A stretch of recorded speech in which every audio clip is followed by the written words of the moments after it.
dem leen gaaw ngeen abonné ci chaîne bi di MD TV 313 bépp jàngale ab am njëriñ rekk lañ ci dugal ngeen partage ko bu baax a baax ñépp mën see jot jërë ngeen jëf. bismillahi rrahmani rrahim alhamdulillah wassalaatu wassalaamu ala rasulillah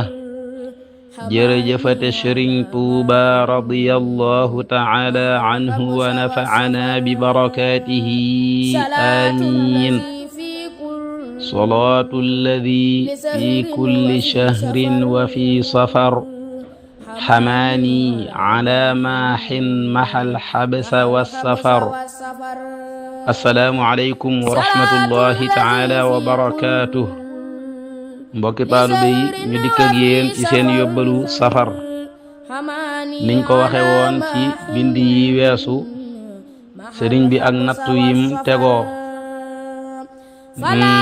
di ko muñ ba nim dellu siwaatee jariñ ñu ñun ñëpp biir nattu yooyu gasal nañ ko am yéer lalal ko ca ay laluwaay yu rafet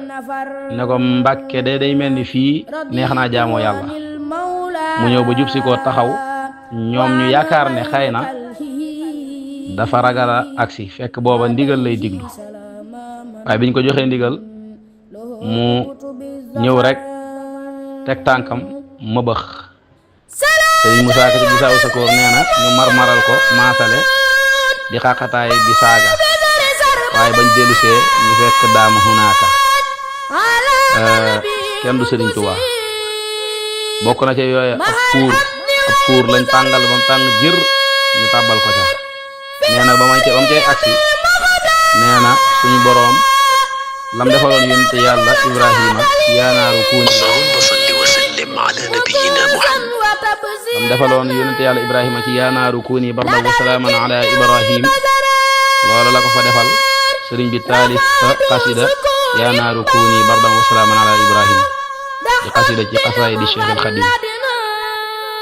bu ko masaan di nettali mag ñi day wax ne keroog laa fay yégee sedd boo xam ne ba fii ma leen koy nettalee maa ngi yëg sedd boobu waaw ndax lan maqaamam Ibrahim la fa yoroon foofu ak yeneen ak yeneen ak yeneen yoo xam ne mënee su koo lim laa tuaddu wala tuxsa mënee su koo lim mënee su koo takk waaye daal ci tënk rek sëriñ bi nee na xayru xuruji ruuxi lu dul génn gu ruux rek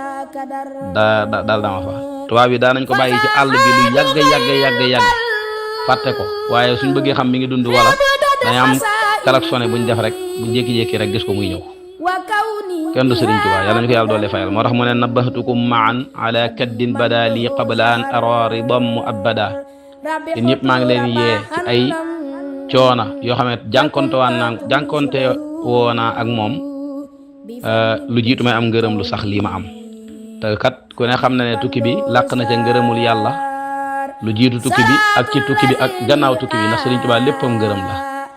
alquran ne woon na wa ridwaanu min allahi akbar ngërëmul yàlla moo gën a màgg lu moom ku baax ki bu ko masaan di firi day wax ne wa ridwaanu ngërëm lu tuuti min allahi bàyyi ko ci yàlla akbaru moo gën a màgg ngërëm lu rëy lu bàyyi ko ci kaneen ku dul yàlla kon ñi ngi tënk foofu di ñaan suñu boroom ñu àgg ak jàmm ca màggal ga daje ca ngërëmal sëriñ bi wa axiru da'weena an alhamdulillahi rabbil alamin assalaamu aleykum wa rahmatullahi taala wa barakatuh.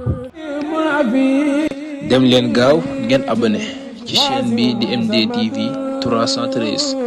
bépp jàngale ab am njëriñ rekk lañ ci dugal ngeen partage ko bu baax a baax ñépp mën see jot jërë ngeen jëf.